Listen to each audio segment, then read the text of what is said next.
My name is William Lynn. I'm a PhD candidate at the Pacifica Graduate Institute. The PhD is for a dissertation in mythological studies with an emphasis in depth psychology, a renaissance of our attention to our cultural myths is very important. To understand myth, like Robert Frost says, it's dangerous for man to be in this world without knowing the language of metaphor. And I believe that's absolutely true. Without realizing that myth is happening and that myth is acting on us, and that we connect words and names like will and will, whether we know it or not. There is a connection in our brain between that word, between these words, because they are the same. And where there is a connection in the brain, there is a back door, and there are myth plays on these back doors. We're being sold at all the time.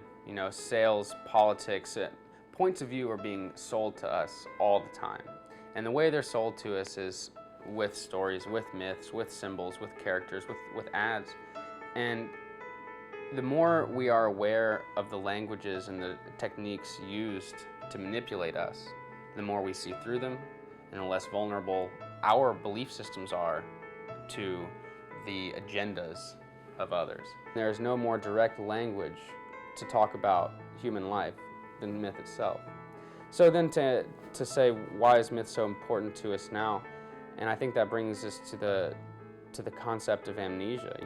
These myths extend our memory, like history, but in a different way, into the past, deep into the past.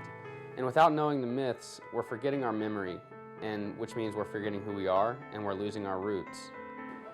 We think in myth more than we realize. One of my professors talks about one of his professors, who says that a person without a myth is a person without a home.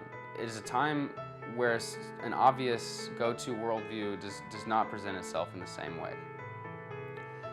And I think this is really important to notice, that we are currently, as a culture, without a coherent myth and without a coherent cosmology, and we certainly don't have a consistent story. The story we're working on is perhaps the history of humanity, and we like this as a myth, as history, as the story of ourselves.